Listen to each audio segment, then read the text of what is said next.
mie kwako fala, ndo maana usipopokea simu siweza gilala. Umenifunza tofauti ya kupenda na kupendana, na kuongea so sauti hata macho useme sana.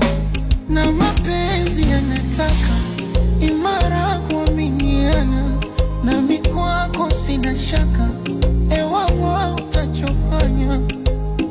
Na hivi vinzi vya kuzengea wizi vikijanga hizi visikunyime amani.